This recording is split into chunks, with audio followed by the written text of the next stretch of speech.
Buenas tardes. Muy breve para presentarlo a Daniel. En principio, en nombre del rector, quiero darle la bienvenida a todos y todas, los vecinos, por supuesto que autoridades de la universidad, nos acompañan los directores de las escuelas de desarrollo productivo y tecnológico y de desarrollo social y humano, referentes de la comunidad, empresarios, productores, por supuesto que siempre también un especial agradecimiento a todos los estudiantes que participan de las actividades que vamos proponiendo desde la universidad, así que a nosotros nos llena de orgullo poder generar un auditorio donde hay diversidad de miradas, de generaciones, para poder enriquecer el debate, por supuesto. También especialmente a los embajadores que estuvieron disertando en la ponencia anterior, en la conferencia anterior, Daniel Raimondi y Mario Perón Guerra.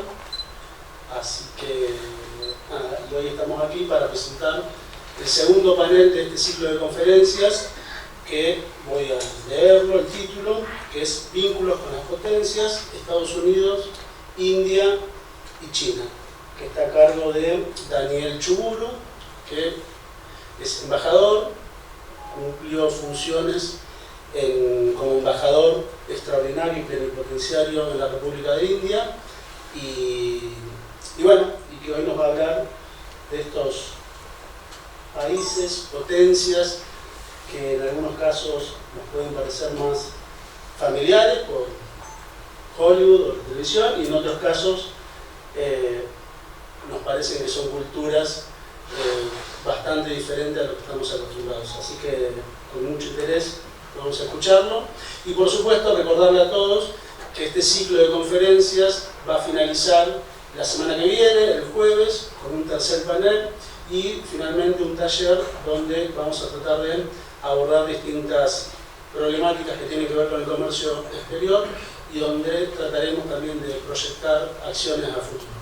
Así que sin más, Daniel, el auditorio es tuyo, de tu lugar. Muchas gracias. Gracias a vos.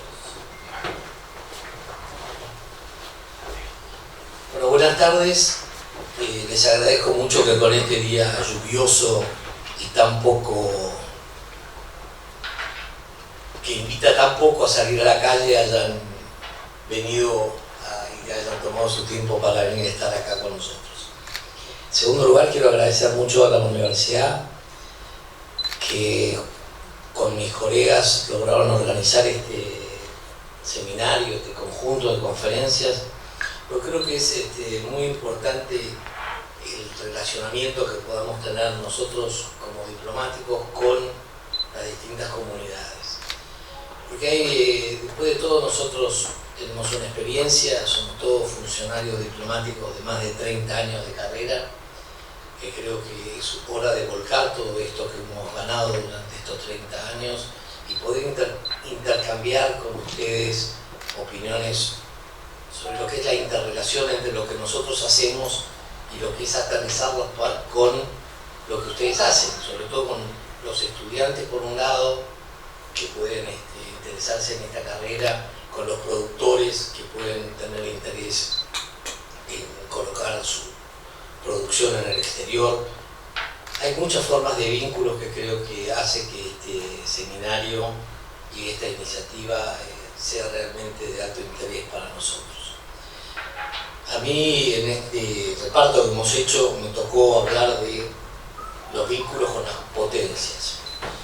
Yo personalmente creo que antes de hablar de las tres potencias, creo que tenemos que hablar un poco del mundo.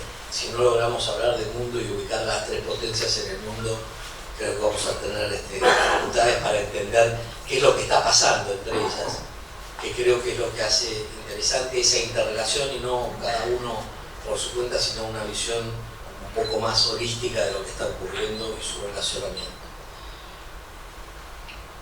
Esto que vemos acá es la zona del Indo-Pacífico, es la nueva forma en la cual, que es esta línea acá colorada que la demarca, que sustituye a la vieja Asia-Pacífico. ¿Por qué? Porque la aparición de China ha hecho que toda esta zona se transforme en vital por lo que es el mar del sur de la China y toda la circulación. Piensen que entre estos estrechos, el estrecho de Malaca, el estrecho de Taiwán y los estrechos de por acá arriba, circula más del 65% del comercio internacional. Con lo cual esto se transforma en una zona vital y es la zona en la cual China y Estados Unidos han establecido el principal centro de su conflicto. Conflicto, obviamente, estamos hablando por el momento de tipo económico. A raíz de toda esta interconexión entre los dos océanos, el Índico y el Pacífico, desde el año 2007, el primer ministro de Japón, Shinzo Abe, empezó a promover el concepto de libre navegación y de libertad del mar, de toda esta zona, con lo cual él desarrolló el tema del Indo-Pacífico como región geográfica que conecta los dos mares a través de todos estos estrechos. Esta zona es donde, obviamente, como les decía antes, se ha conformado donde tiene sede, tiene base el conflicto. La gente interpreta que el crecimiento de China constituye una amenaza. China ha crecido en los últimos años enormemente y que ha tenido una actitud muy expansiva en su política exterior. Eso lo ha llevado a que India a que China hoy por hoy es una superpotencia que compite con los Estados Unidos. Son la primera y la segunda potencia mundial, o la primera y la segunda según uno lo quiera ubicar y según donde vea los datos que va a tomar. Pero esta competencia entre los dos tiene, a mi modo de ver, un objetivo distinto. Estados Unidos, por su parte, es una potencia hegemónica a nivel global. Yo creo que China por ahora no pretende ser una potencia hegemónica a nivel global, sino que pretende ser una potencia hegemónica regional. Por eso la concentración es en esta región. Y aquí es donde está ejerciendo la mayor. En el resto mueve sus influencias, pero aquí es donde ejerce realmente su poder. Y ha habido toda una serie de conflictos que ha planteado esta política expansionista de China. Creo que los casos más conocidos son estos de las islas Spratly y Senkaku, que muestran el conflicto que tiene permanentemente India con todos sus vecinos. En el caso de Senkaku, ustedes lo pueden ver acá. Senkaku son estas islas que están aquí y que son islas que son reclamadas por Japón. Esto es Japón, donde está Okinawa. Japón reclama estas islas y Taiwán también reclama estas islas, con lo cual también reclama las islas chinas. Con lo cual China en este conflicto está enfrentado con los dos. Para ellos enfrentarse con Taiwán no es un problema, porque para ellos Taiwán no existe en sí mismo, sino que es parte de su territorio, con lo cual el conflicto es básicamente con Japón. El otro conflicto que tiene importante en esta zona es el que se produce en esta zona de acá, que está delimitada por lo que se llama la línea de los 9 puntos, que son estos puntos que ustedes ven acá, estas rayitas que ven acá. China trazó en sus mapas esas rayas y dice: todo lo que está dentro de esas rayas es mío, sin importarle absolutamente nada de lo que pueda ser la extensión marítima de cualquiera de los países que están alrededor de esta U que decidieron trazar. En la última edición de este mapa, China lo que ha hecho es incorporar una nueva raya acá arriba. Ahora ya no es más el conflicto de los 9 puntos, sino de los 10 puntos. Porque con esa raya de ahí marcan que Taiwán también pertenece a su zona. Para que quede claro claramente en los mapas ahora especificado este punto de desencuentro. Obviamente que en este conflicto por estas islas, por este conjunto de islas, y también, los tipos han tenido enfrentamientos con Vietnam, con Malasia, con Filipinas, más el que tenían ya con Japón, que está acá arriba, y el problema de Taiwán. Con lo cual, el avance sobre las islas es un tema extremadamente importante si uno quiere ver qué es lo que está pasando en términos geopolíticos en este sector. Esto todo es parte de una estrategia de defensa que lo que pretende en realidad la China es limitar el acceso de otras potencias navales a los mares, sobre todo el Mar del Este y sur de la China, y proyectar mayor poder sobre el estrecho de Malaca y el Índico, que es lo que yo le decía antes, por la circulación de comercio que existe en ese sector. En el caso de India, ya para agregar el tercer país que teníamos como potencia para hablar, existe un conflicto histórico entre China e India, que ahora lo vamos a ver en el mapa, que está dado básicamente por la delimitación de terrenos fronterizos en la zona de Cachemira y con el lanzamiento en 2013 de la nueva ruta de la seda por parte de Xi Jinping, que es el eje estructural de su política exterior, se produce un nuevo conflicto, que ahora lo vamos a ver en detalle cada uno de los dos. Y para terminar el área, también hay un conflicto de China con Australia, que se manifiesta de distintas formas. Hay comunicaciones de radio que mostraban aviones australianos desafiando al personal naval, un avión australiano desafiado por el personal naval chino. Después helicópteros de Australia fueron sometidos a ataques originados en la costa de China. Es decir, ha habido un constante avance también de China contra Australia y últimamente con la firma de acuerdos con algunas islas del Pacífico, los cuales se han comprometido a asegurarles la defensa a esas islas del Pacífico, que son el patio trasero de Australia, porque están todas pegadas a Australia. Esto ha conformado un gran temor de todos los países de este sector contra China, y esto es el avance de China que todo el mundo está tratando de frenar. Volviendo al caso de la India, es decir, los conflictos fronterizos que tiene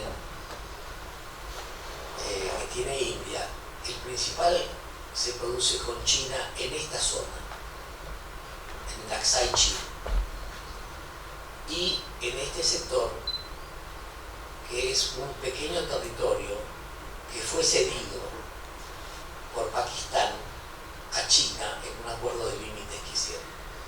Para que esto se entienda mejor, toda esta zona es lo que se llama la zona de Cachemira.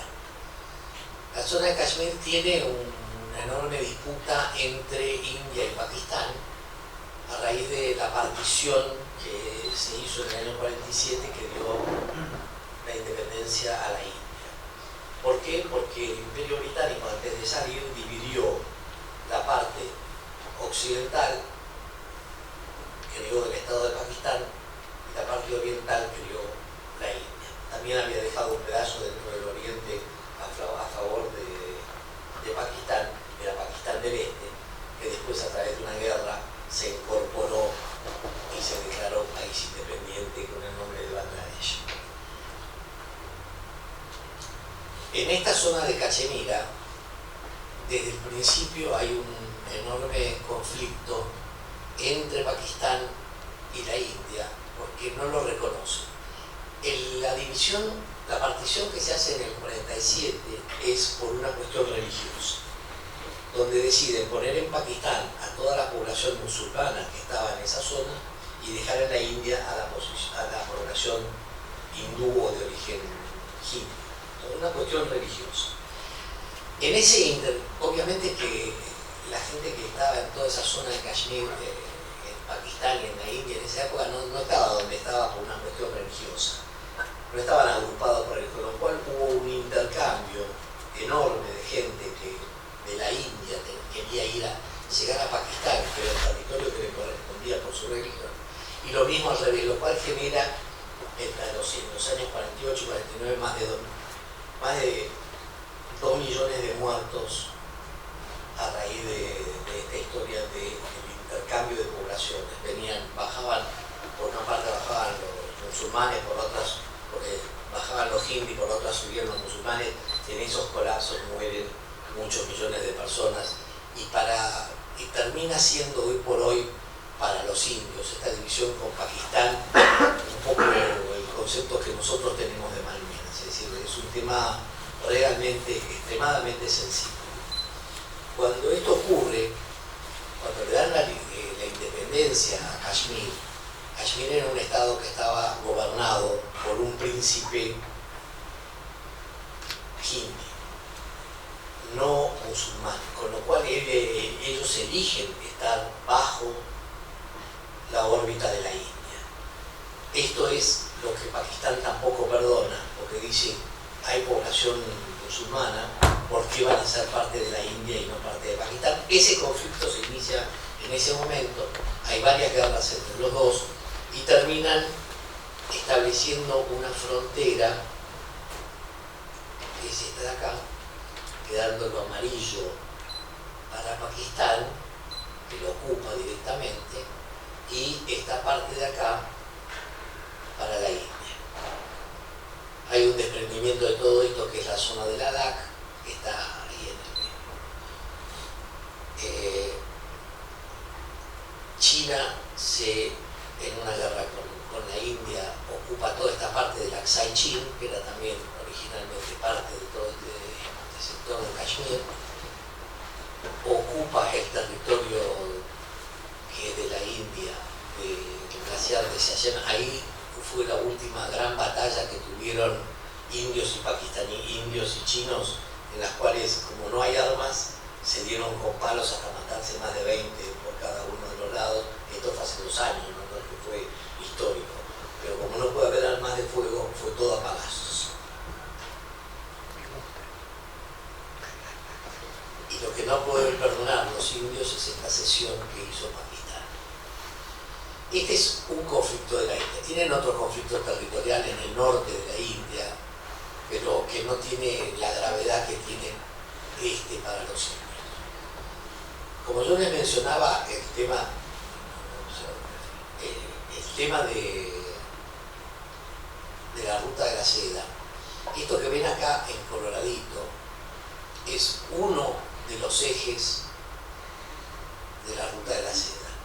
Es un eje que permite, en realidad esto está, el mapita este es incompleto porque esto llega hasta la frontera con China.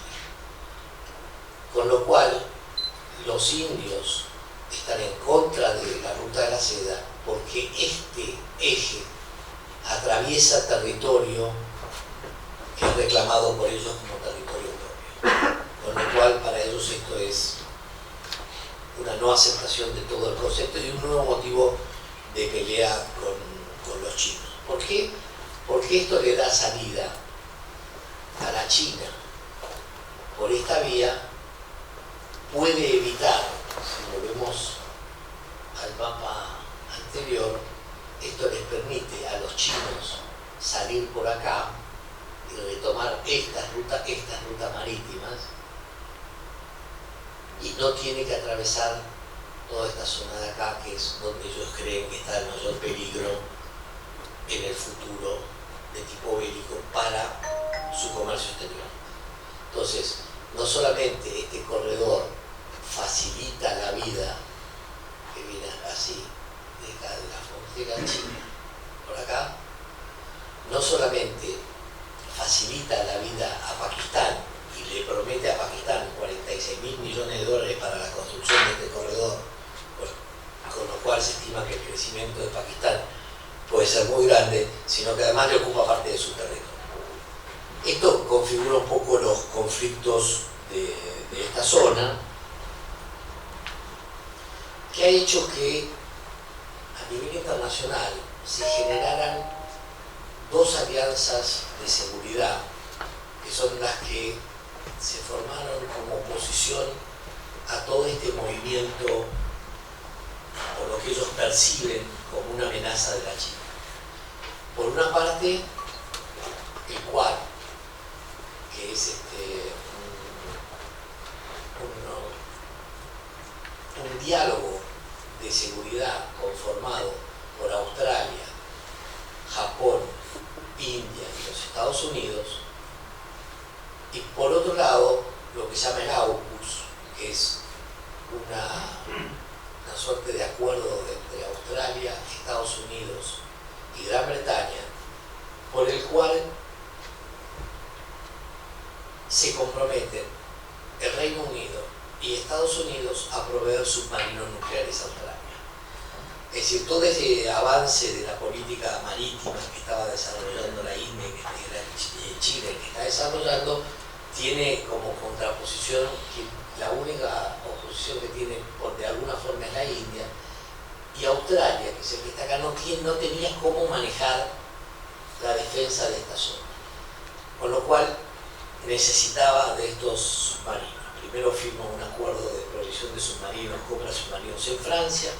En ese momento terminan decidiendo esta formación de AUKUS, terminan asegurándole la provisión de 6 submarinos nucleares, que se va a hacer, por supuesto, en un lapso de tiempo, esta construcción de esos submarinos, con transferencia de tecnología para que ellos sean capaces de avanzar después en un mayor número de submarinos. Son submarinos de propulsión nuclear, no quiere decir que les están dando armas nucleares, sino que la propulsión de esos submarinos es propulsión nuclear. Y estos son los dos grandes acuerdos de seguridad o alianzas de seguridad que se contraponen a todo el avance de China. Con lo cual, en esta zona de aquí es donde queda configurado geopolíticamente y geoeconómicamente el centro de la disputa internacional. Este es el centro, lo que veíamos antes, este es el centro geopolítico de toda la disputa internacional que hoy existe entre China y Estados Unidos, básicamente, más allá de las corrientes comerciales y de la guerra comercial que ustedes han escuchado por los diarios que existe entre China y Estados Unidos, que se limita a las corrientes comerciales y a los factores tecnológicos junto a esas corrientes comerciales. Creo que con esto más o menos queda planteado qué es lo que está ocurriendo en esa zona. Después, cómo esto configura el orden internacional, porque nosotros tenemos que ver también, para aplicar nuestra política exterior, y aquí vamos ya a la relación de nosotros con cada uno de los demás, cuál es el orden internacional imperante donde nosotros vamos a tener que desarrollar nuestra política. Y lo que uno ve después de ver ese escenario que estábamos hablando, el Indo-Pacífico, como decía, se transforma en el centro del conflicto geopolítico y estratégico, se desprende de este conflicto estratégico antes mencionado y se empieza a configurar un orden bipolar, es decir, ¿dónde están Estados Unidos y China básicamente como los dos principales actores? A diferencia de lo que ocurría hasta pocos años atrás, es un orden bipolar sin guerra fría. ¿Por qué? Porque el relacionamiento de las dos potencias es distinto que en la Guerra Fría. No hay motivos ideológicos que haga que se formen bloques de aliados alrededor de cada uno de estos dos polos que están surgiendo. Y toda esta situación de orden bipolar y todo este conflicto entre China e India, obviamente lo que genera hace que este orden, la principal característica sea la incertidumbre. Y que lo que creemos es que toda esta incertidumbre y lo que está ocurriendo es simplemente un proceso de transición hacia un nuevo orden que todavía está por definirse. Viene conformándose como bipolar, pero todavía existen dudas de cómo va a terminar por la incidencia que tienen otros países que andan dando vueltas alrededor de las potencias. Hay dos hechos que sí quería destacar, que son dos factores que agravan toda esta situación de incertidumbre. Por un lado, la pandemia, que todos hemos padecido, y la ilegítima invasión de Rusia a Ucrania. Estos son dos factores que no vienen a ayudar a que se restablezca el orden internacional, sino que lo único que hacen es abonar esa incertidumbre. Todo esto obviamente lo que genera en el otro lado, en la parte más económica, es que hay una crisis en el concepto de globalización como la veníamos entendiendo hasta ese momento. ¿Por qué? Porque los países estos se van cerrando, la pandemia también ayudó, por eso es un factor tan importante la pandemia. Todos los países se cierran y al cerrarse cambia el concepto de globalización que veníamos viendo hasta ahora. Y este sistema de incertidumbre hace que se produzca un cambio que es muy importante en términos del comercio exterior y que después lo podemos ver más si quieren, que se reemplaza el concepto de offshoring. Es decir, siempre uno veía que la economía venía con empresas que tenían en la cadena de valor instalaciones en una parte y en otra distinta, y eso conformaban esas cadenas de valor. Eso se hacía a través del offshore.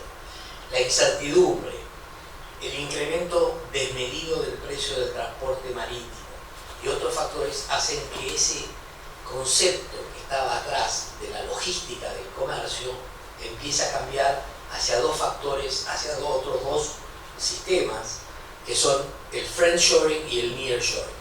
El friendshoring es porque te garantiza de que tu parte de la cadena de valor esté en un país amigo, no en un país, es decir, no es ya porque tiene condiciones, todas las condiciones que se necesitan, sino porque la principal condición es que es un amigo, con lo cual empieza a bajar los grados de incertidumbre que generan estas confrontaciones.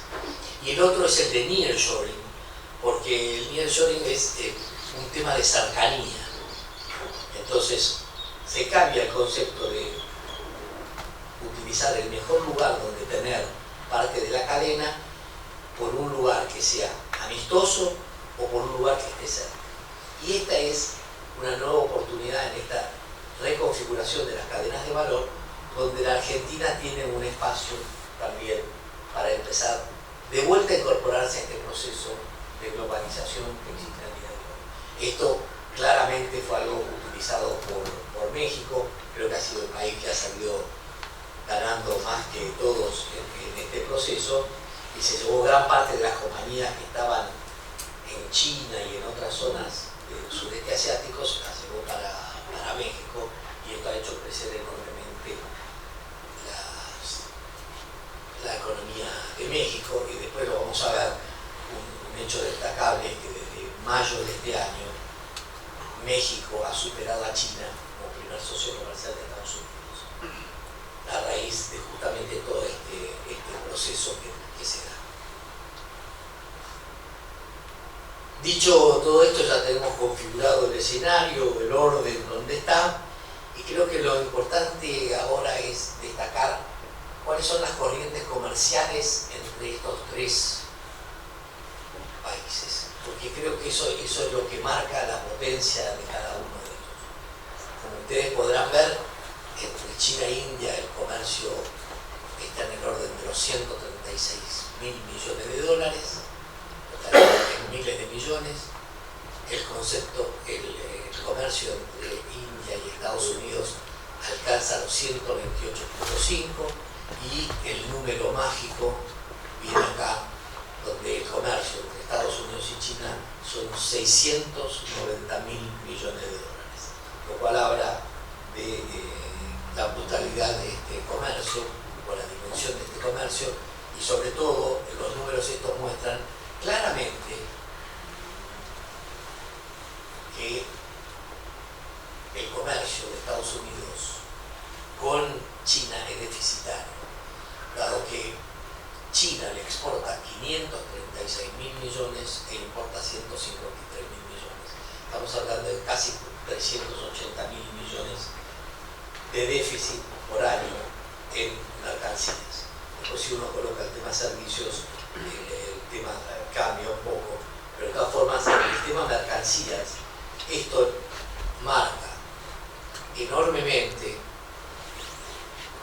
cuáles son los problemas que está teniendo la economía de Estados Unidos, y en algunos casos muchos atribuyen a esto lo que ha sido la aparición de Trump en Estados Unidos, porque esto obligó a cerrar muchas fábricas en Estados Unidos, porque lo que vendían venía de China mucho más barato. Esa mano de obra de su padre que fue creciendo en Estados Unidos, esa disconformidad en algunos estados, en Estados Unidos, sobre todo en la parte central, fue la que llevó a impulsar la candidatura extrema de Trump hace unos pocos años.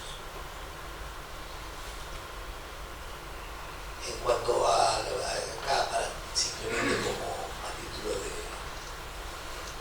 de información, acá tengo los socios comerciales de China, que como ustedes verán, están por todas partes, es decir, ASEAN, Unión Europea, Estados Unidos, Hong Kong, Japón. Hong Kong lo ponen por separado, aunque sea parte de ellos también, Japón y Corea del Sur. En el caso de India, Estados Unidos, China, muestra, y en el caso de Estados Unidos obviamente aparece ahora México como el principal socio comercial. Esto creo que son dos datos que son muy relevantes. En el caso de India, esto se fue. En el caso de India, Estados Unidos es el principal socio comercial. Creo que después de esas magnitudes, creo que tenemos que ver cuáles son las magnitudes de nuestro comercio con ellos. No sé si ustedes recuerdan las cifras, es decir, entre China y Estados Unidos había 690.000 millones de dólares. Nuestro comercio exterior con China llega a 25. Por una curiosidad, es que tenemos un déficit de más de 9.000 millones de dólares por año. En el caso de Estados Unidos, es decir, las cifras, ustedes ven, acá son 25, en el segundo caso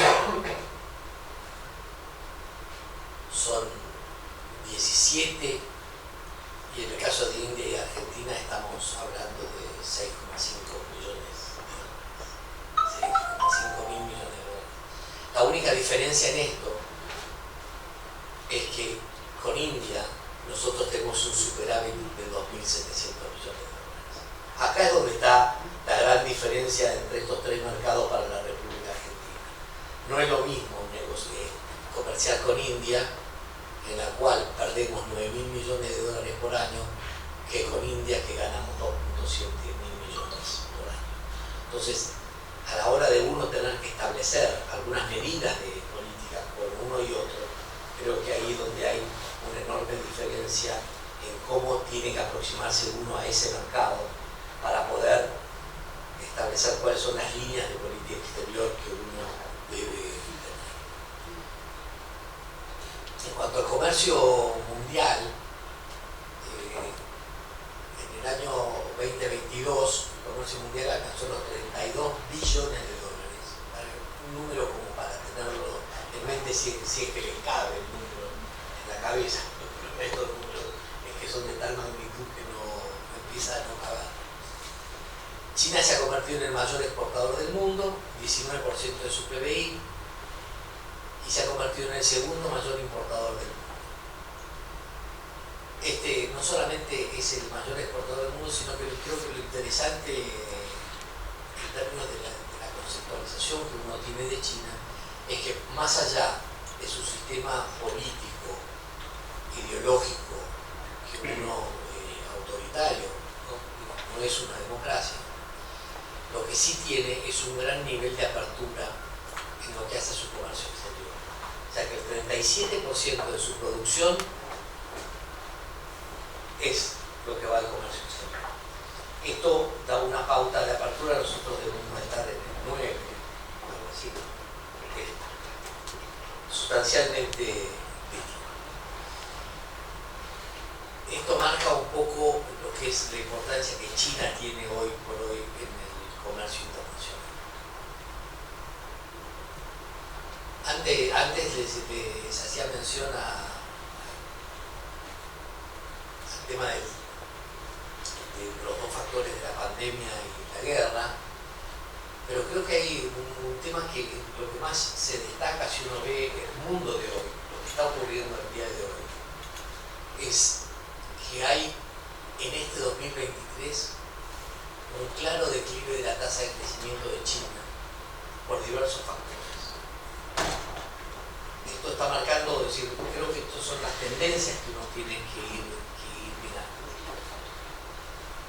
Yo creo que hay básicamente tres causas por las cuales China está decreciendo.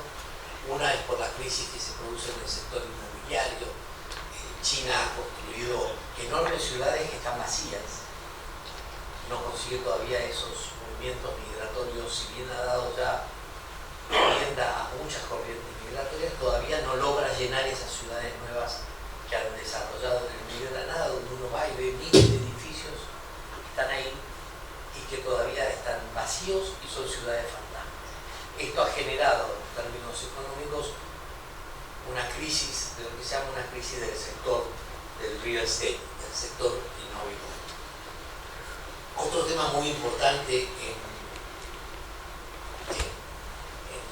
declive de la tasa china está vinculada al tema demográfico. Creo que nosotros no solemos dar demasiada importancia al tema demográfico en estos países, pero para que ustedes tengan una idea, hay un enorme envejecimiento de la población de China.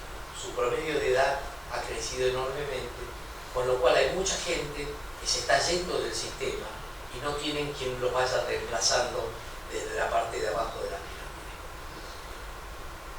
pirámide. Que sería un bonus negativo de población ha generado un problema también, porque tampoco tienen un sistema de jubilación que sea extremadamente completo, con lo cual quienes entran en este sistema jubilatorio están peor que los republicanos, lo cual ya es decir mucho en términos de situación. Y otro es que muchas de estas consecuencias negativas son consecuencias de las políticas del COVID-19. Xi Jinping decidió, cuando empezó todo el tema de la pandemia, que en una ciudad donde se detectaba COVID, la ciudad se bloqueaba y no había más contacto con el mundo, ni de entrada ni de salida. Esto generó, obviamente, no solamente disconformidad social dentro de China, protestas por todos lados en China, sino que además, en determinadas zonas, por ejemplo, en la zona de Shanghái, generó efectos negativos enormes dentro de lo que es el mercado financiero, que tiene su base en Shanghái, o en otros sectores productivos generó problemas en la producción de esos sectores. Con lo cual estas políticas del COVID generaron un perjuicio que, sumado a estos otros, ha hecho ahora que esta China que venía creciendo muy fuerte empiece a bajar el nivel de crecimiento. No es que no esté creciendo, ha bajado el nivel de crecimiento y las expectativas, porque las propias expectativas del desarrollo están basadas en crecimientos de tasas muy altas, que es lo que les permite, por ejemplo, el tema de la crisis inmobiliaria. Si crece muy rápido, hay más posibilidades de que esas ciudades se ocupen. Si no, no hay gente que tenga recursos para poder comprar. Con lo cual, es todo un círculo vicioso. Entonces, los efectos que tiene esa caída en el crecimiento, yo creo que tiene tres efectos que uno los ve claramente. Baja en la producción, aumento del desempleo de los jóvenes y aumenta la crisis de confianza. Es decir,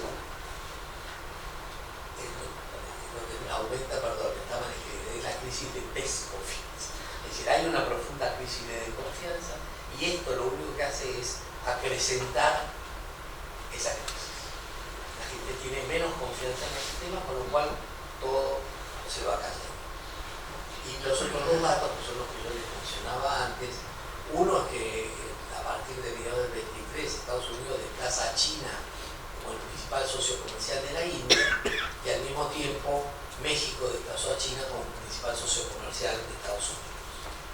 Estos son dos fenómenos que hay que registrar, no porque sean cambios sustanciales, pero van denotando un problema en el crecimiento de China que hay que mirar con cierta atención.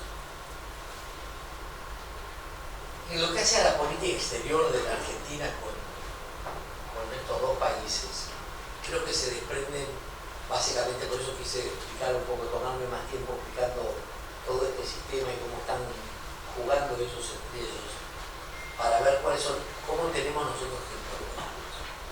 Primero, creo que hay que tener bien en claro es que la Argentina debe comerciar con todo. No deben existir barreras ideológicas al comercio de la Argentina. Porque hay gente que dice, bueno, sí, pero China, inclusive tuvimos algún candidato que decía, con tal país no hay que negociar porque son autoritarios y no son democráticos. Nosotros pensamos que no tiene que existir ninguna barrera ideológica al comercio. Otra cosa es cómo uno tiene que jugar muy finito entre lo que es la conjunción de valores y la conjunción de intereses. Obviamente, cuanto más cerca está la relación de un país con nosotros, juegan más los valores que los intereses. En tanto que cuando están más lejanos, juegan más los intereses que los valores. Es decir, para nosotros que China sea un gobierno autoritario no debiera tener la importancia que tiene para nosotros tener hoy en la región países autoritarios como algunos de los que ocupan esta región. Eso sí es un problema donde por su cercanía entra con mayor peso el tema de los valores que el tema de los intereses. Y ahí es donde quedan las relaciones exteriores, al ejercicio de la práctica diplomática, el poder jugar muy finito en ese balance de equilibrios y de intereses sin tratar de equivocarse en eso, porque eso es un tema fundamental para el desarrollo. El segundo tema que parece importante es que la región es una región denominada zona de paz. Esto está reconocido por las Naciones Unidas y nosotros lo que no tenemos que hacer es traer el conflicto, es importar el conflicto de otros a esta región. Es decir, tenemos que tener mucho cuidado de que el conflicto de China y Estados Unidos no entre a formar parte de los problemas de la región. Aquí es donde hay que tener un balance también muy cuidadoso. Obviamente que nuestros valores, acá está lo que decía antes del equilibrio que hay que tener, y está claro que nosotros con los Estados Unidos compartimos valores y con China intereses. Entonces este juego de balance lo debemos de tener muy claro. Debemos restringir nuestra relación con China a temas comerciales, número uno, y no abordar temas de carácter estratégico, porque ahí sí estamos cruzando lo que se llaman las famosas líneas rojas. Es decir, para no importar el conflicto entre Estados Unidos y China, tenemos que tener un fino balance de no meternos estratégicamente con China, porque eso nos genera problemas con nuestro otro socio de muchos años. Entonces estas líneas, para aclarar que son estas líneas rojas, son temas en los cuales no debiéramos incurrir si es que queremos mantener alejado el conflicto de nosotros. Yo nombré acá unos pocos, puede ser que haya más, que se les ocurra más, pero el tema de la base en Ushuaia, esa base logística que China quiere poner, el puerto ese logístico que estaba instalando, no hablamos del observatorio, sino de la base que queríamos poner en Ushuaia, es muy peligrosa porque obviamente China frente a Ushuaia tiene una de las bases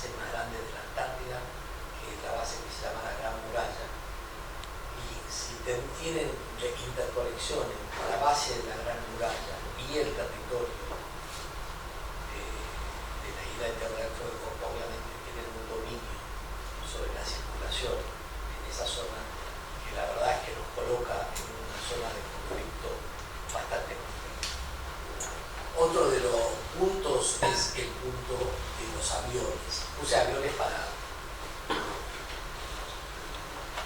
reducir un poco el tema. El tema ahí es el material militar. Ustedes habrán leído en muchos comentarios de los diarios y la televisión y demás medios que la Argentina estaba tratando de reequiparse en materia de aviones, y una de las posibilidades era la compra de aviones chinos. Aviones chinos que no solamente eran chinos, sino que además eran fabricados en Pakistán, lo cual conseguía enemistarnos no solamente con Estados Unidos por un lado, sino con India por el otro. Es decir, lo nuestro era complejo, si la íbamos a hacer, la íbamos a hacer. Con lo cual, ese tema es una línea roja que tenemos que tratar de no cruzar. Porque no es solamente porque no se puede comprar aviones a China. El problema es que cuando uno compra aviones, compra un sistema de armas. Ese sistema de armas está vinculado a otros mecanismos tecnológicos. Es decir, los aviones se manejan mucho más fácil si están conectados con satélites chinos, con lo cual uno empieza a depender no solamente de que la tecnología de los aviones es distinta a los sistemas que tenemos nosotros, sino que tenemos que empezar a incorporar el accionar de los satélites chinos para poder manejar más confortablemente los aviones. Con lo cual es un cambio de todo el sistema militar. Y estos cambios del sistema militar son extremadamente complejos y además nos sacan de la posibilidad que tenemos de accionar en forma conjunta con los demás sistemas militares de la región que están más vinculados al sistema americano que al sistema chino. Entonces, es una medida sobre la que debemos de tener mucho cuidado. Otra línea roja que está marcada acá es el tema del 5G, que ustedes habrán oído 5G y Huawei. Es decir, hay una enorme competencia a nivel internacional por distintos sistemas para incorporar a nuestros telefonitos un sistema de comunicación más moderno que el 4G que tenemos hoy.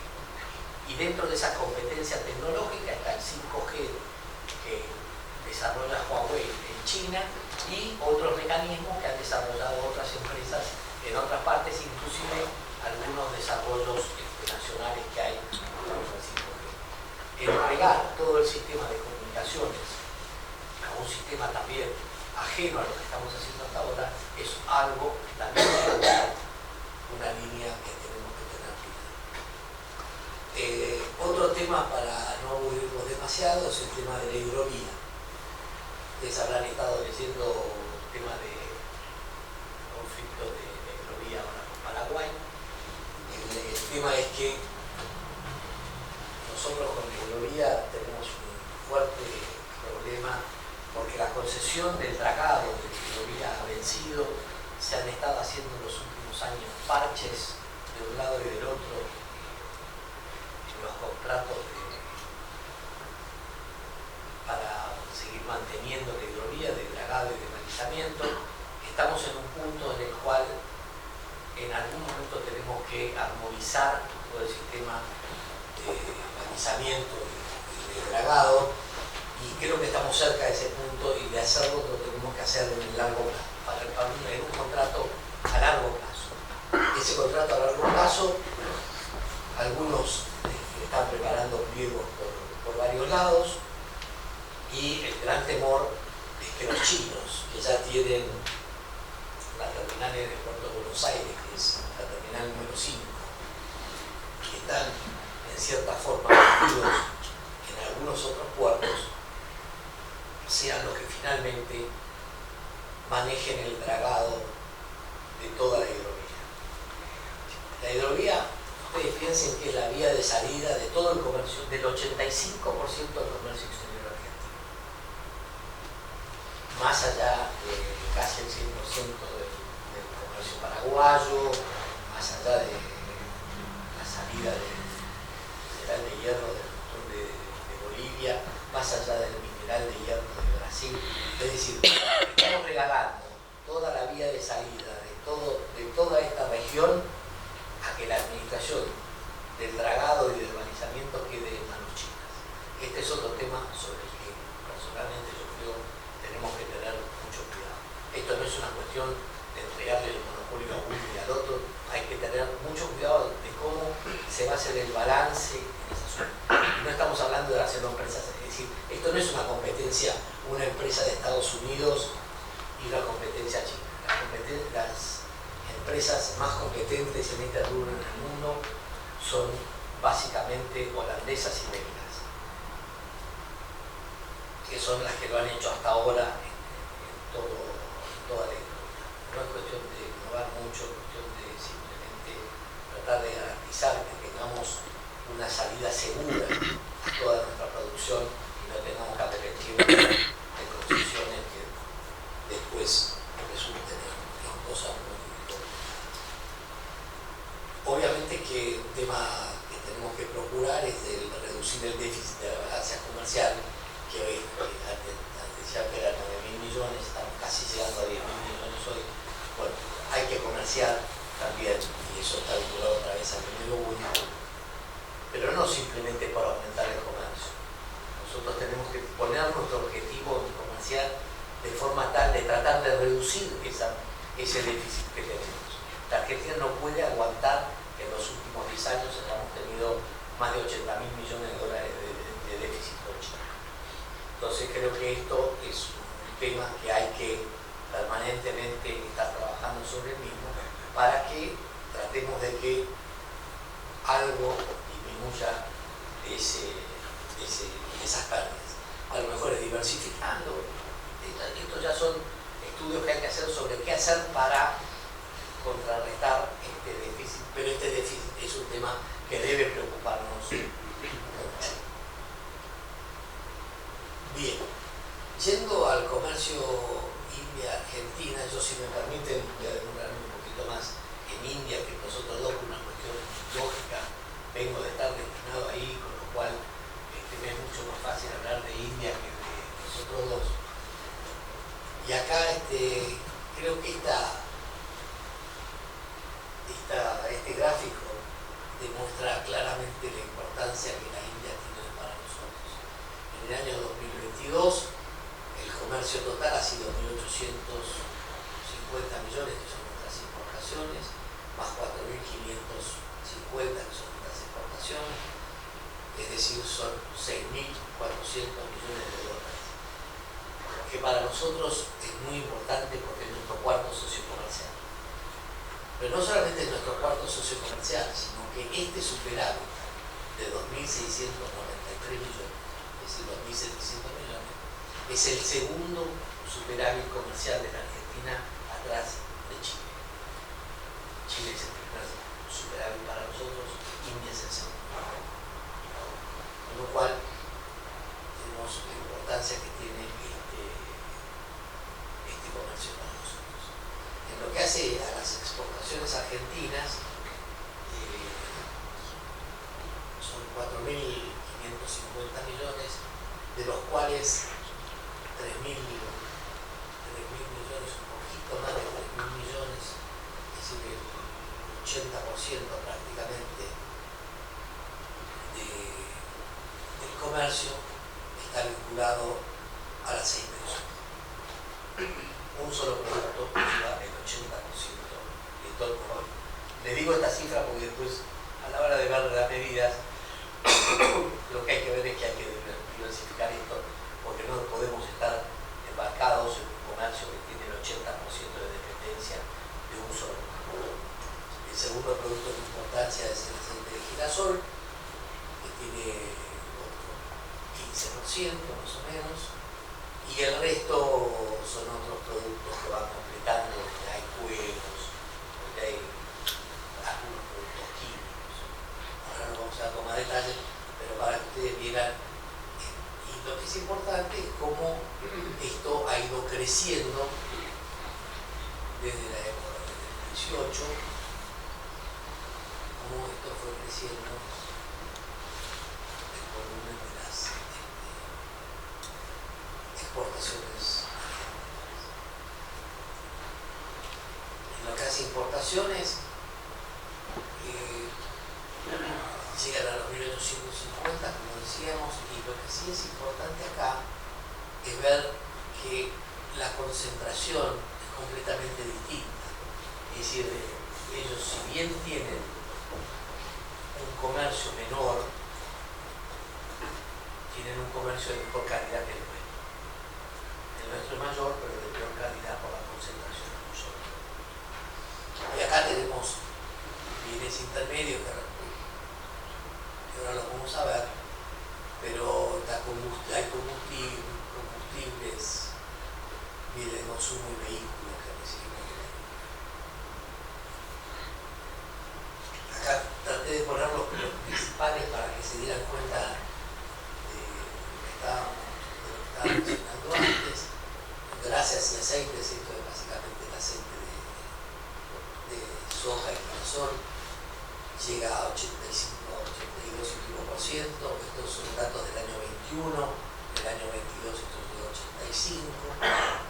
Después hay piedras, metales preciosos, residuos y desperdicios de la industria alimenticia, productos químicos y resto de combustibles. Con cifras ya totalmente menores, lo que hacen entre estos 5 productos, hacen al 98% de nuestras exportaciones. Es decir, la concentración es el mismo. En cambio, en el caso de China, tomé los primeros 1, 3, 4, 5, 6, 7, 8, ustedes van a que entre estos 8, en realidad la concentración que hay no llega al 60% del comercio. Y de donde nosotros hoy estamos importando químicos orgánicos, productos farmacéuticos, textiles, mineral de hierro y acero y otros vehículos que no sean trenes. Y algunos combustibles militares. Acá están los valores para el 2021, pero ustedes ven que ninguno, el que más tiene son 300 sobre 1800, no llega ni siquiera al 20% la participación del producto que más se importa. Por eso la diferencia de calidad entre los dos comercios. Creo que de esto se depende de lo que ya más o menos hemos visto, pero India es el 4º socio comercial de la República Argentina, representa el 5,2% de nuestras exportaciones. Esto también vuelve a ser 2021. Las exportaciones de la India son del 2,3% de lo que exporta nuestro país. El déficit comercial, que en el 22 llegó a 2.700, es el segundo detrás de China. Esto denota lo que es la importancia que el comercio exterior China tiene al día.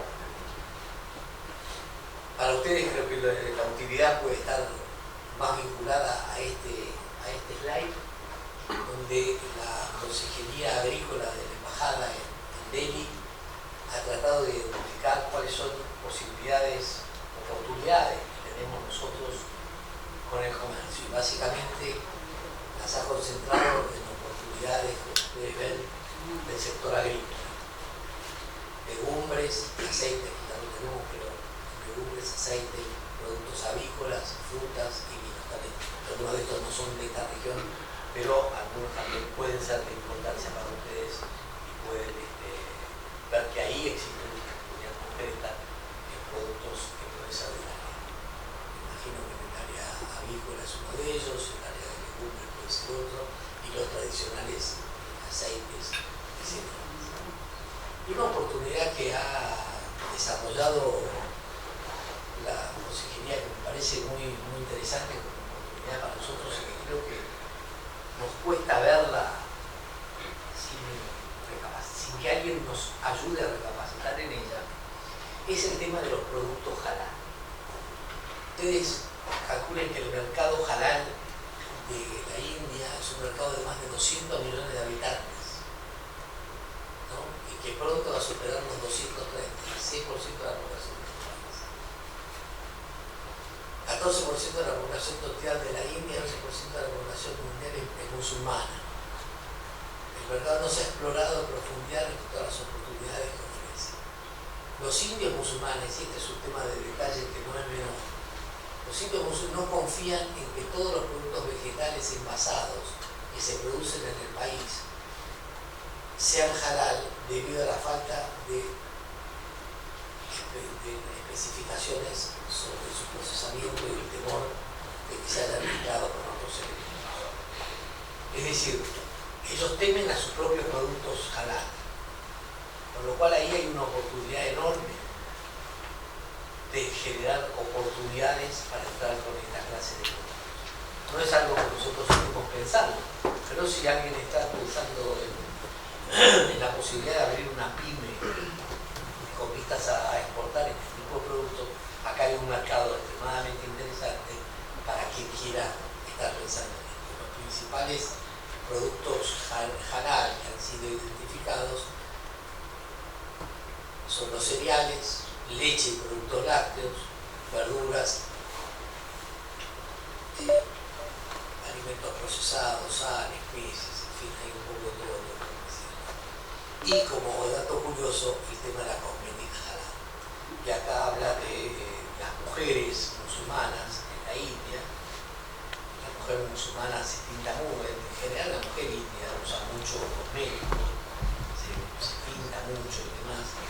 Y la posibilidad de entrar con cosmética halal a una población que tiene muchos millones de habitantes, se cree que el mercado podrá pasar a tener un mercado de 35.000 millones de dólares en el año 2035 en la India, con lo cual estamos hablando de un mercado altamente atractivo para cualquiera que quiera entrar en él. Y es una demanda concentrada en productos para el cuidado de la piel, donde lo que es el segmento premium, lo más importante es que no tenga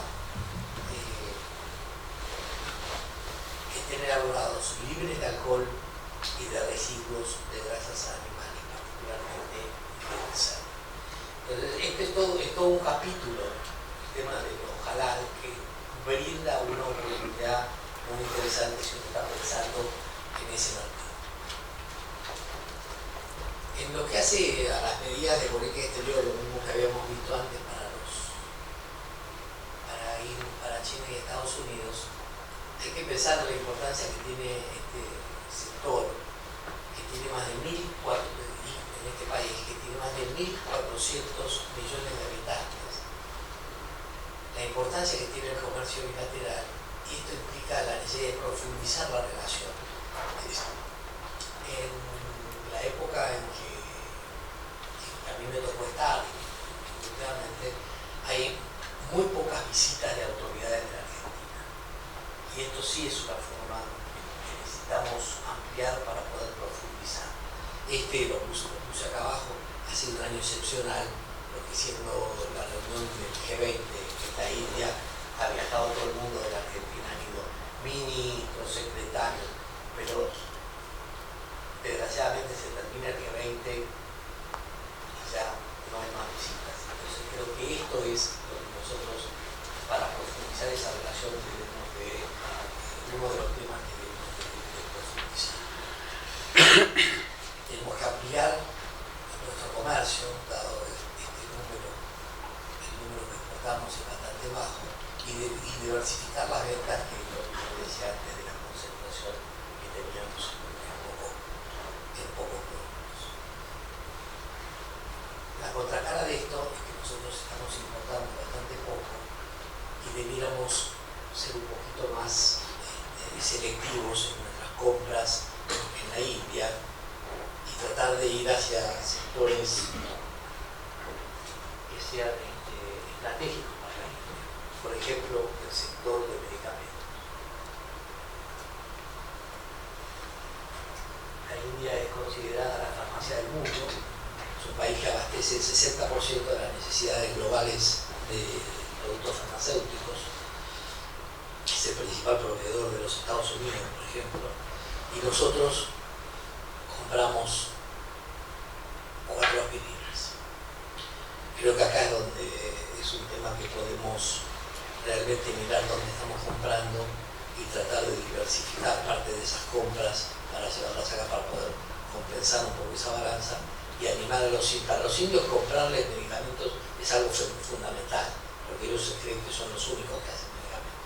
Entonces, ese es un paso estratégico que pareciera ser importante a la hora de decidir hacia dónde reorientamos ciertas corrientes comerciales de la tierra. Después, básicamente, tenemos los campos, las áreas de cooperación, que creo que acá hay algunas que son importantes para destacar. Primero que nada, el sector de la energía. China es uno de los líderes mundiales en energía solar. Junto a Francia han creado la Alianza Solar Internacional, que es uno de los organismos internacionales más importantes en el campo de la energía solar, y han desarrollado innumerables artefactos que funcionan con energía solar, sobre todo para zonas remotas, no para zonas urbanas. Entonces, ellos tienen una gran tecnología, han desarrollado gran tecnología en todo este sector, y creo que es una buena oportunidad trabajar con ellos en materia de cooperación en estos temas. Ellos han hecho una serie de seminarios, inclusive para enseñar a madres indígenas argentinas a cocinar con cocinas de energía solar, y hacen un culto de esta cooperación en ese campo, porque es lo que utilizan ellos en el interior de la India, en zonas remotas, muy pobres, sin ningún tipo de acceso a otra clase de energía. Entonces ellos han hecho varios seminarios de cooperación donde dan esta cooperación a países en desarrollo que necesiten adquirir esta tecnología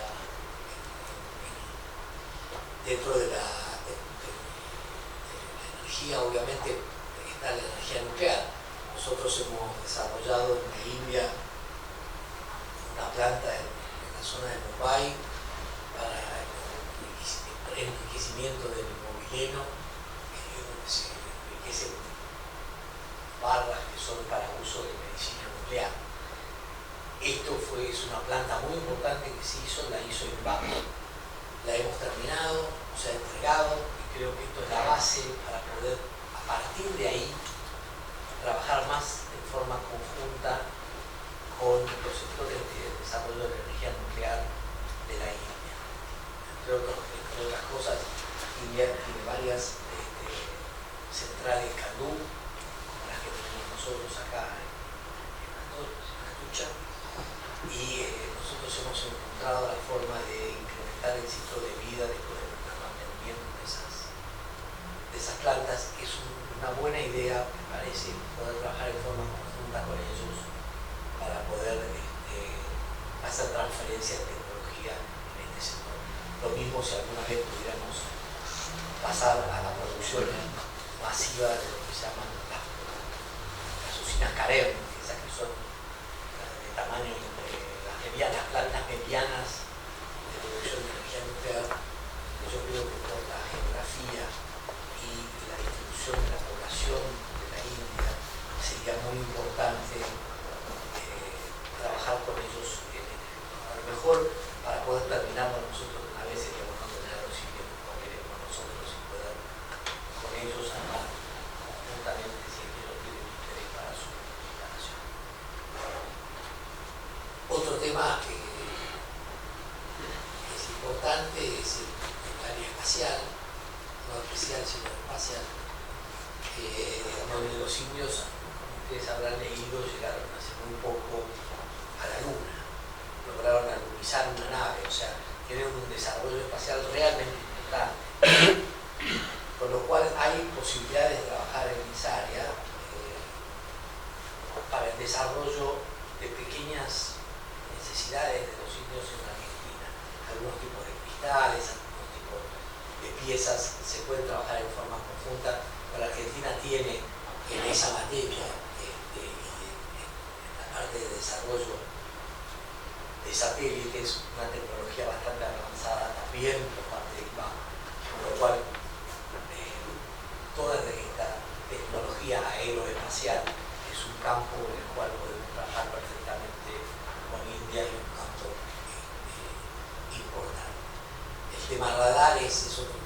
importante.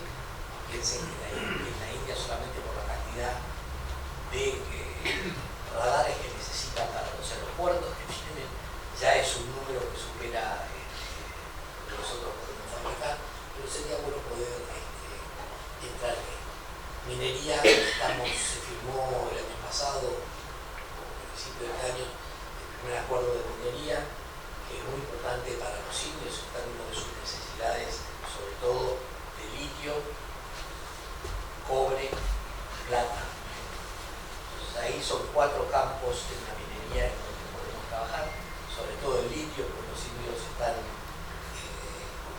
tienen como objetivo que el 30% de los autos de la India en el año 2030 funcionen con energía eléctrica.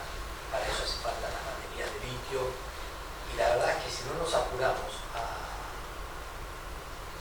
hacer algo con nuestro litio, cuando nosotros decidamos colocar nuestro litio afuera, ya va a haber otras tecnologías que superen el litio y nosotros habremos perdido otra oportunidad en la cadena internacional. Con lo cual creo que este es un tema para movilizar en forma más o menos urgente. Lo mismo ocurre, otra área a explotar es el área de materiales de defensa. Estuvimos viendo hasta ahora, yo les comentaba antes de los aviones chinos, al mismo tiempo también se han visto aviones de la India. Los aviones de la India no son tan sofisticados como los aviones de primera generación, de última generación de los Estados Unidos, es decir, no compiten con los F-17, pueden competir con los F-16, pero también era una oportunidad. Todavía no está claro, pero hay una oportunidad de trabajar con ellos. Nosotros podemos trabajar a través de FADEA y todo lo que se hizo con el desarrollo de aviones militares, tratar de trabajar de forma conjunta con ellos, y ellos han desarrollado muy buena tecnología en la construcción de helicópteros, que también puede ser de mucha utilidad para la Argentina.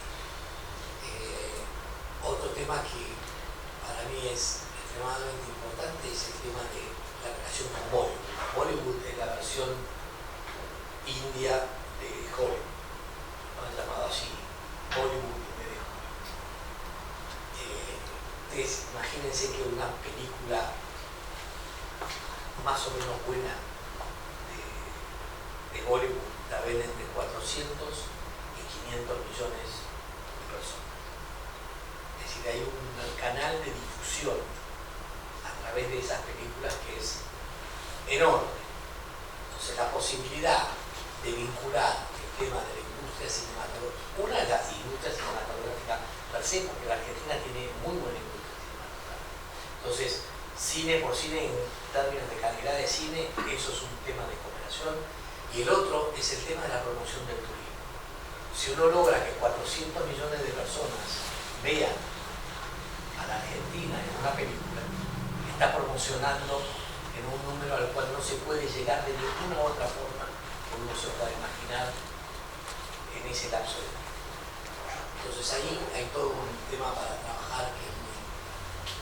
El otro tema es el de cooperación agrícola.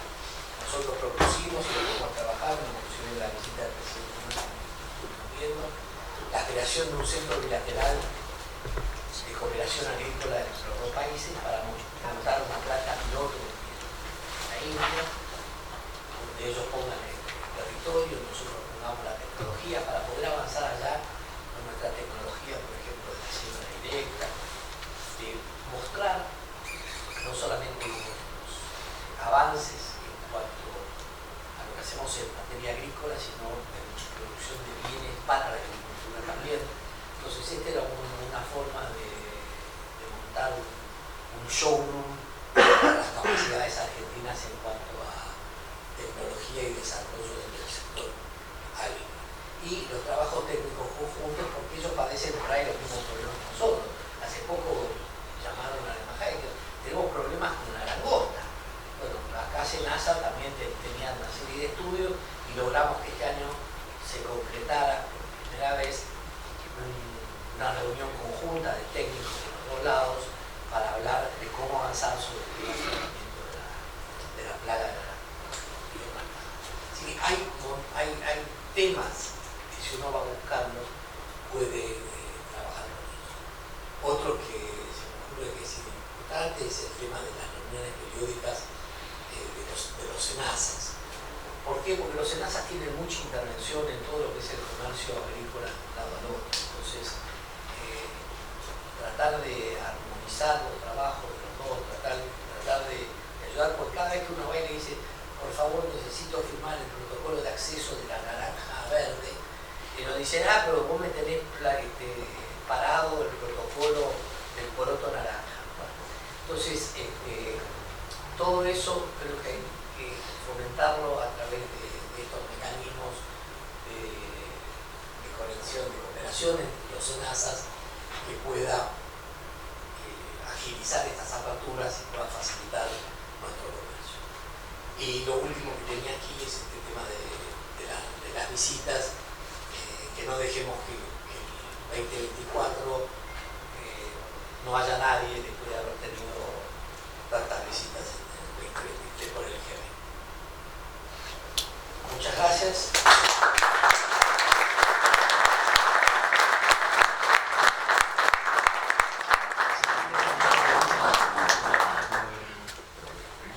Si la puedo contestar con todo.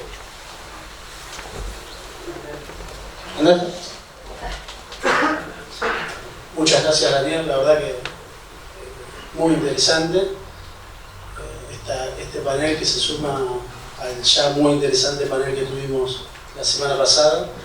Así que yo los invito al que quiera, haríamos 3 o 4 preguntas. No sé si...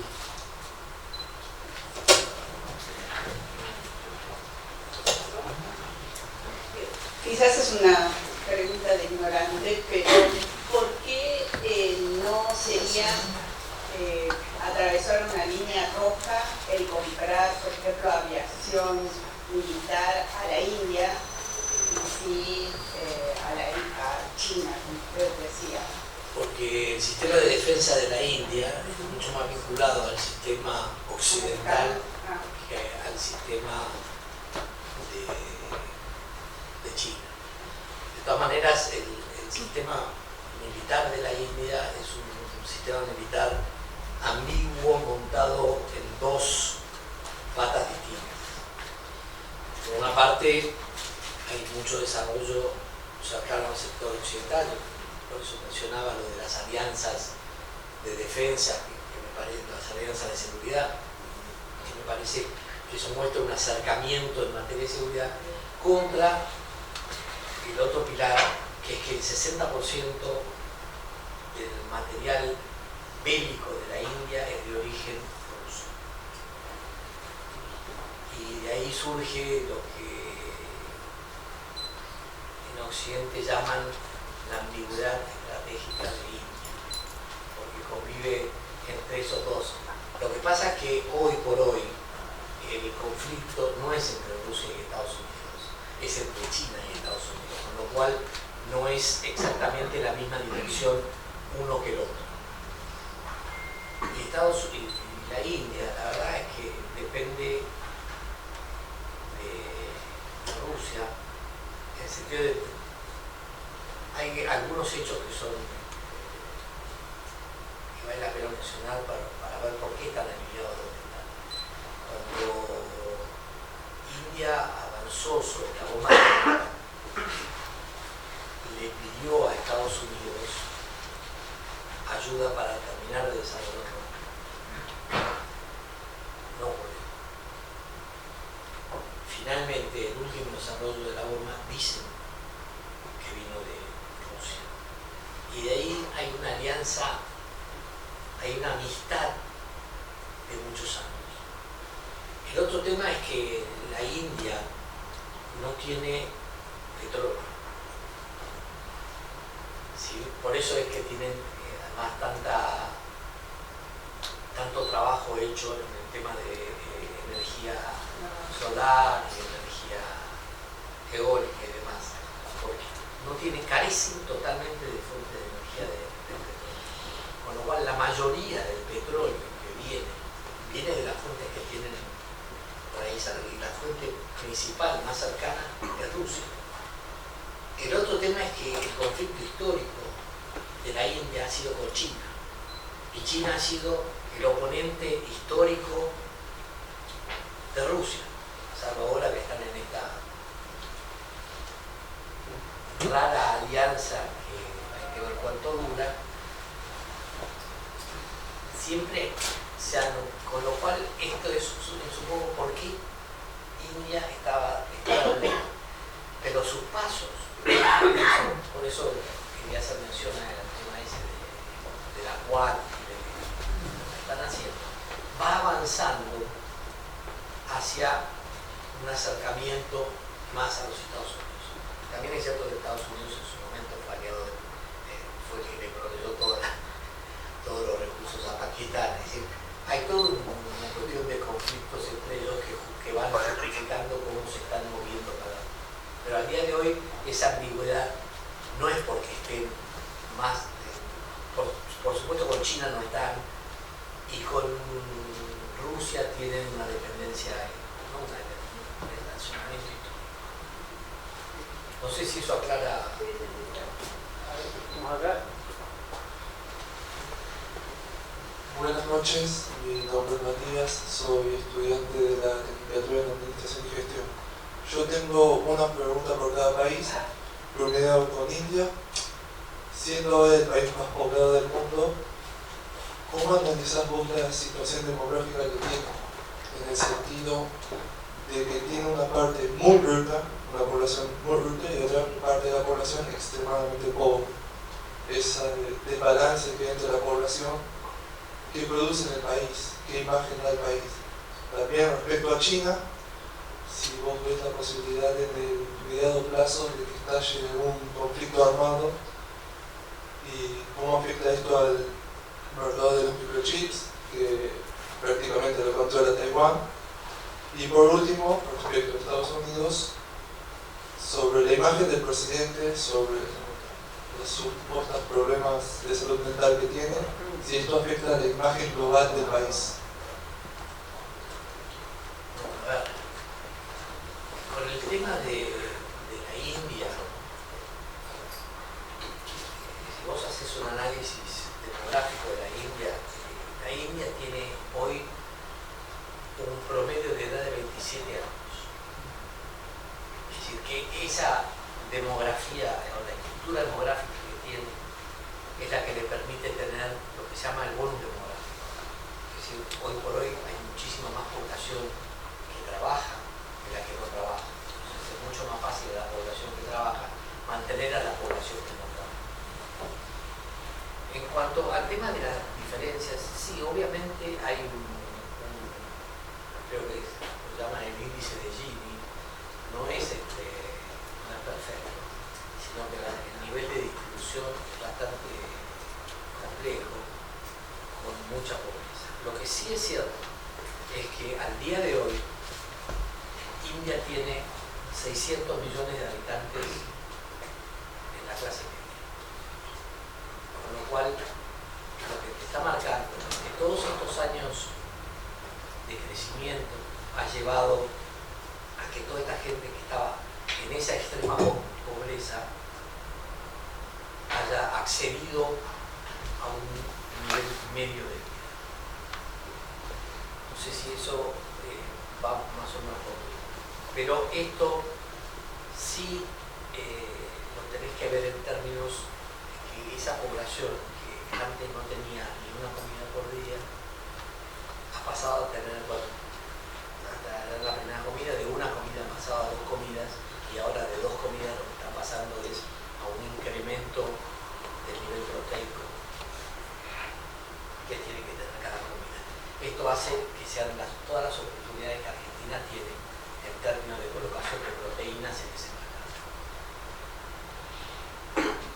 Para hablar del tema de cuál es el sentimiento en la India sobre esa diferencia, debo decir que mi experiencia de haber estado ahí es que la religión en la India, el factor religioso, ha hecho que haya una gran resignación, y el sistema de castas, que por más que no esté constitucionalmente vigente, de cierta forma todavía está. Es decir, que no hay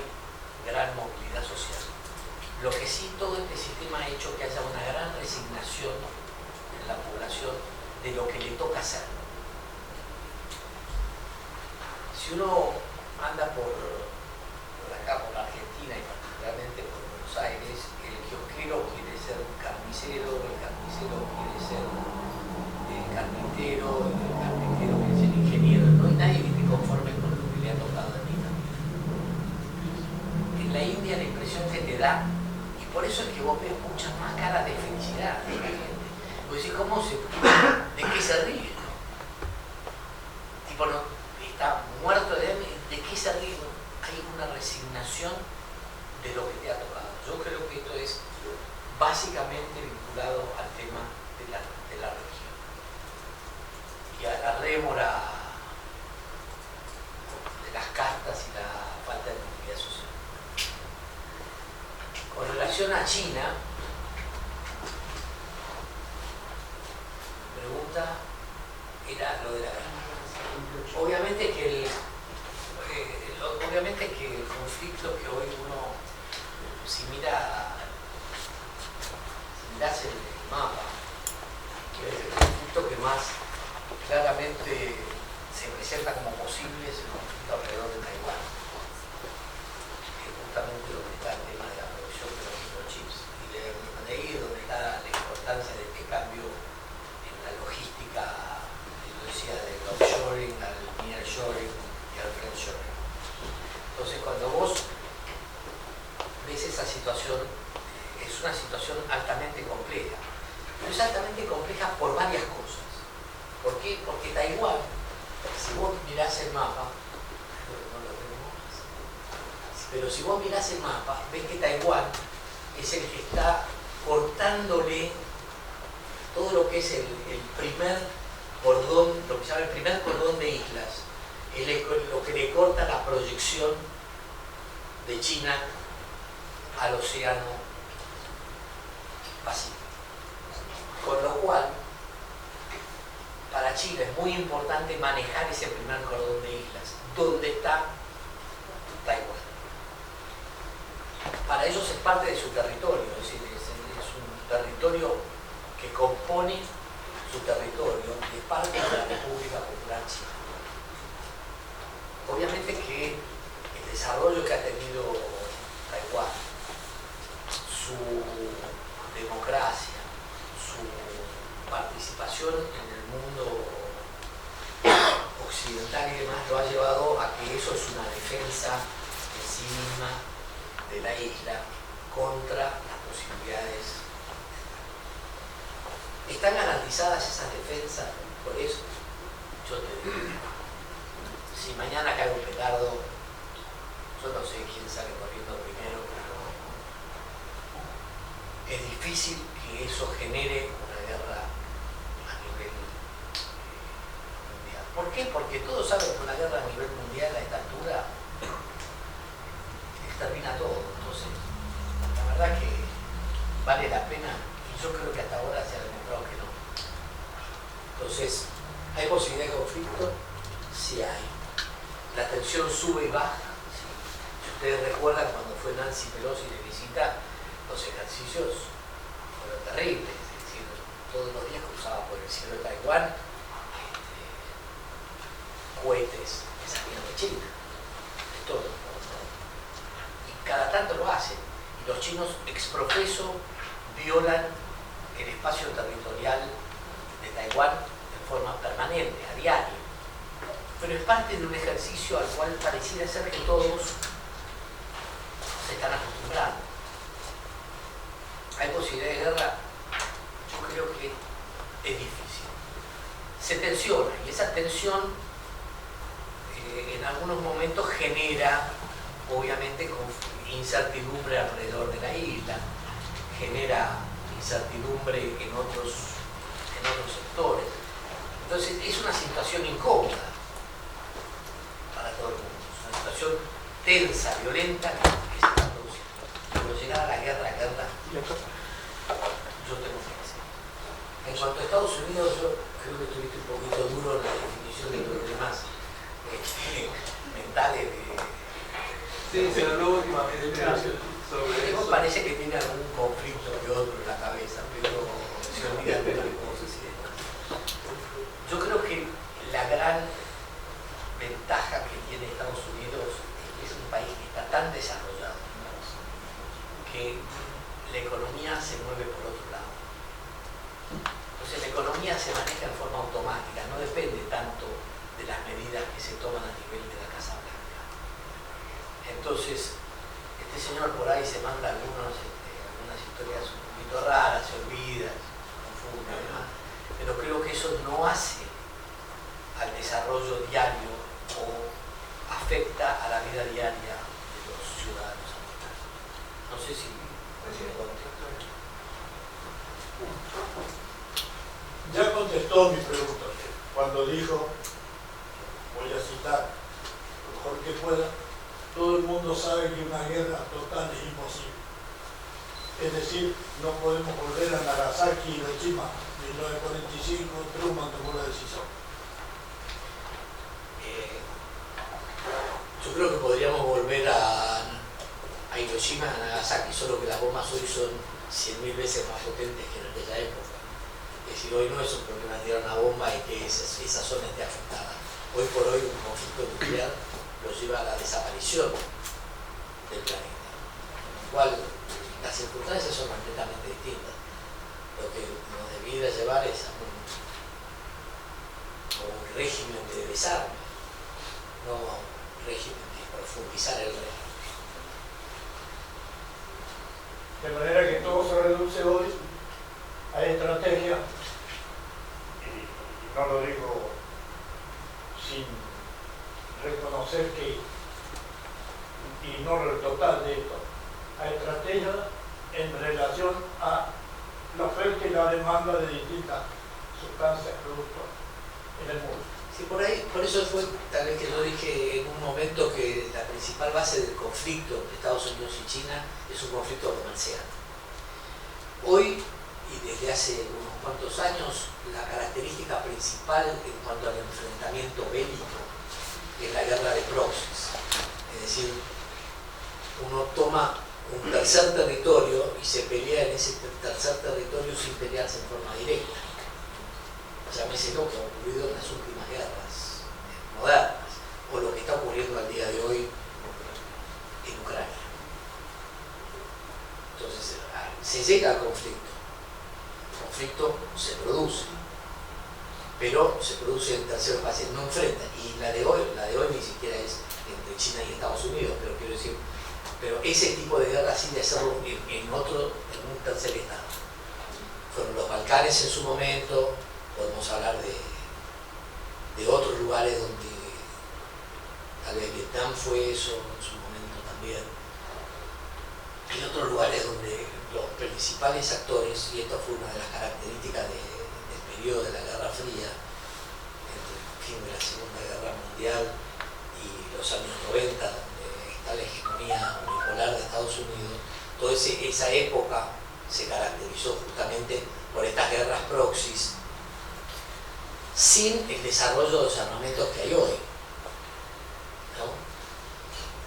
Y hoy pareciera ser que ahí es una de las formas en que puede estallar el conflicto, porque la gente necesita un poquito de conflicto, ¿no? Porque la tecnología militar avanza solamente con el conflicto militar.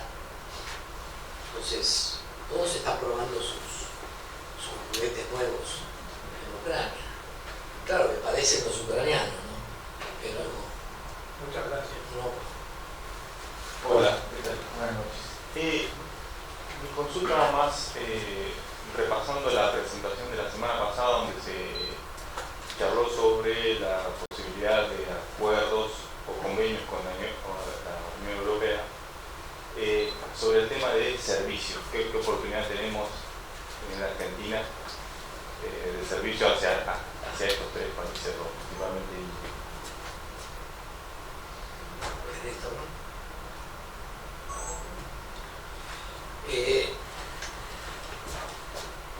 La gran diferencia con estos otros tres países es que la Argentina no tiene un acuerdo tan comprensivo con ninguno como lo tiene con la Unión Europea. Te voy a decir, todavía no está firmado, todavía tiene que entrar en vigor. Para que usted se dé una idea, el Mercosur tiene un acuerdo con India que cubre de las 10.000 posiciones del arancel 400. No se da nada. Posibilidades de intercambio de servicios hay siempre, pero es un poco más difícil. Usted vio el nivel de las balanzas. Somos más bien nosotros balanzas deficitarias en materia de servicios, porque no tenemos todavía la capacidad de incorporar servicios a nuestras mercancías. Y este es el servicio que creo que más fácilmente nosotros podemos exportar. Es dentro de nuestros mecanismos, nuestros productos tradicionales, incorporar servicios y que la exportación no solamente sea de productos primarios, sino que se incorpore mano de obra a través de la incorporación de servicios, y eso ayude también a mejorar la calidad de nuestras exportaciones. Bueno, yo creo que ya estoy muy bien por hoy. Esto continúa igual la semana que viene. Vamos a hacer un cambio igual en relación a cómo venimos hasta ahora, porque la semana que viene va a ser el jueves, no es martes, y va a ser a las 10 de la mañana. La conferencia que va a estar a cargo de Martín García Mortán y nos va a hablar sobre la gobernanza mundial, efecto en países y regiones.